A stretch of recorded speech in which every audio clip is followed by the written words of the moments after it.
Today on Loving the View with Russ and Netty, we are sharing the conditions of the Jones Whites Creek Loop Trail.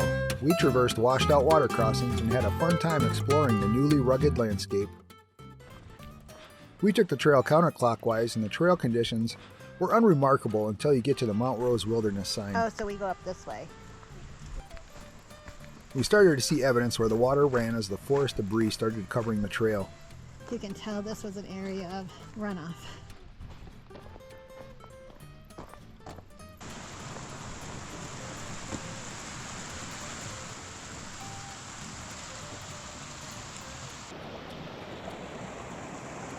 This is what it looks like.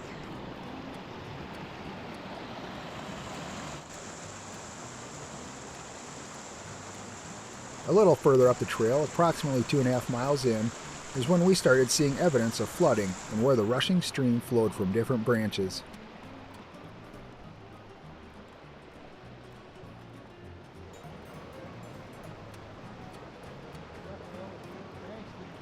Yeah. You can see how it like came down there.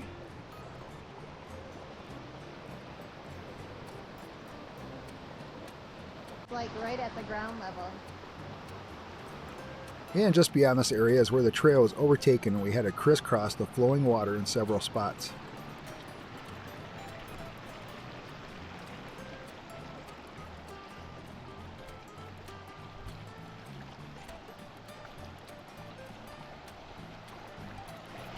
We're about 2.6 miles into the trail.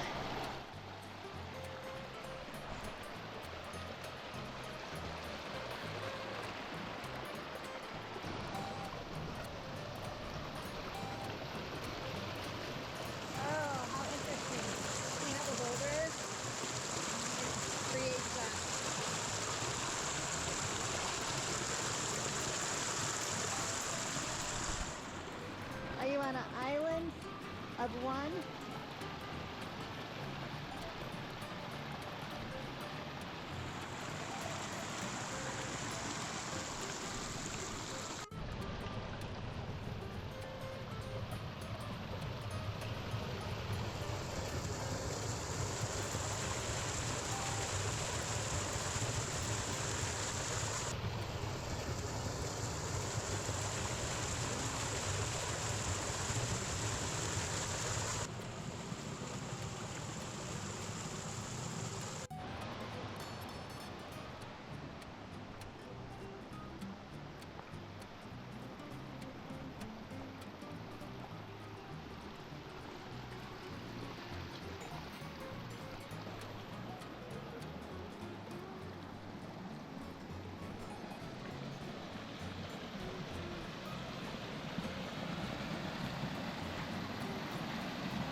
Should we jump back across?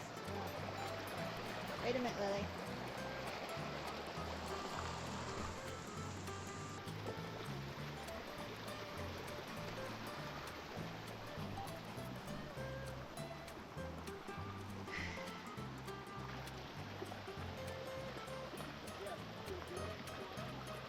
Hey, come on, Lily. So should we go up or that way?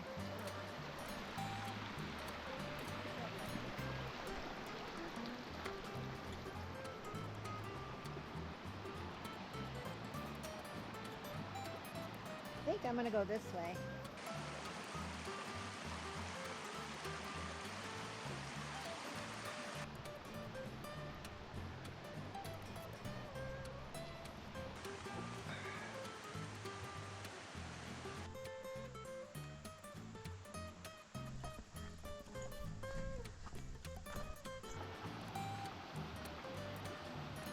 Once you enter the Mount Rose Wilderness area, at the first creek crossing, it appeared the trail just came to an end. This was due to a tree blocking the trail and a 3-foot drop-off.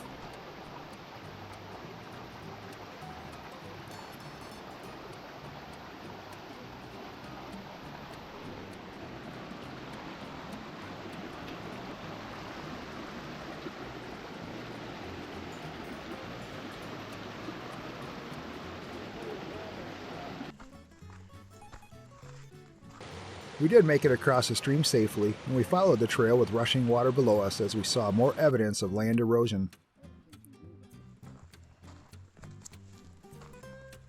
We passed a few people and they warned us the next 2 creek crossings had been washed out, and as reported by 2 passers-by, the second crossing had 20-foot drops. They said we could cross, however it was not advised.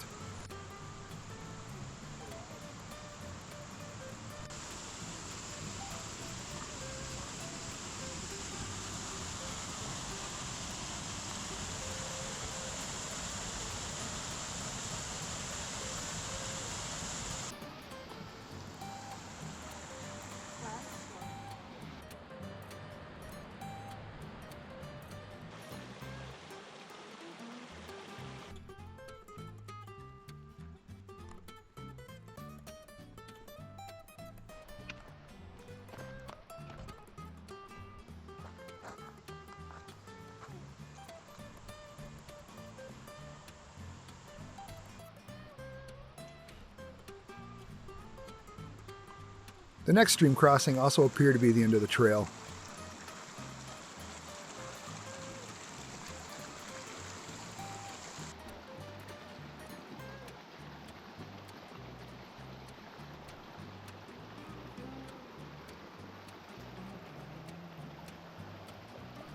So is that the trail there then?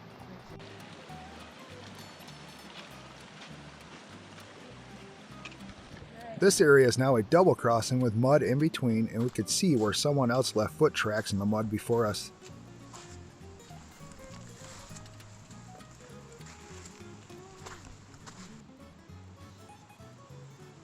These tracks, along with our downloaded maps, helped us to get back on the trail safely. The last big crossing was a little more challenging. It was completely washed out.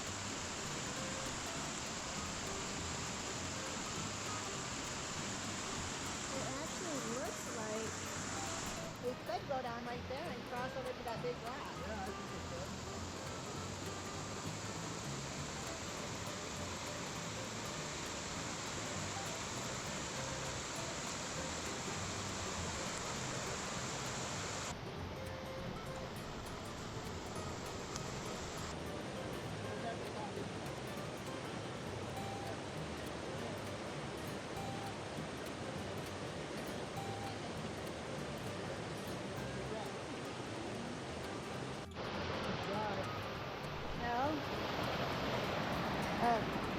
This is all rock right here, it's not silt. Oh, so maybe right there? Step down over.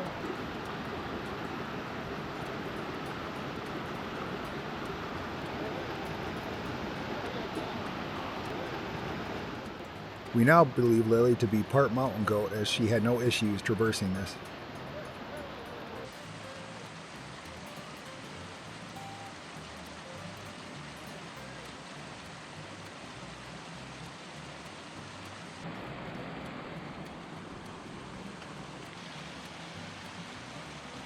There you go.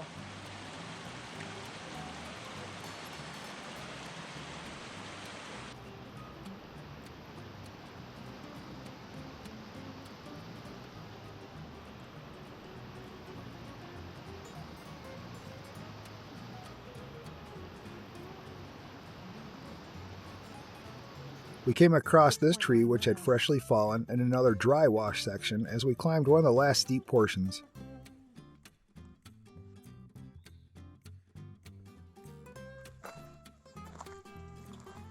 Once we got to Church's Pond Junction, we originally thought this portion of the trail looked great in comparison.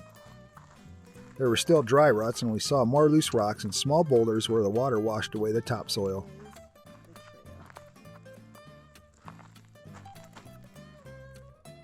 This was until we got to the last switchback on the main trail section. Here's another one of the switchbacks coming down from Church's Pond.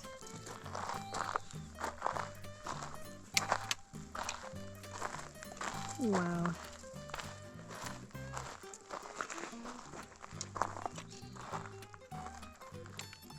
At this point, until we got to the last stream crossing, there were some pretty impressive trenches worn into the trail by the water flows.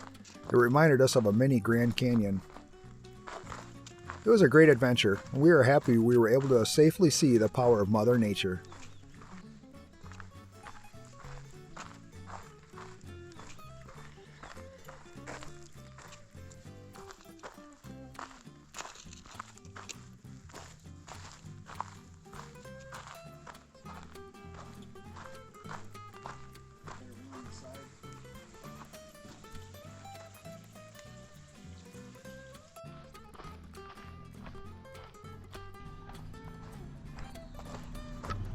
Well, the Jones Creek Loop definitely had some flooding damage, I guess you could call it. A lot of washed out areas. With that being said, I think this is a perfect time for a joke about flooding. Hey Nettie, Hey, what? where did Noah keep all the bees during the flood? I don't know where. In the archives.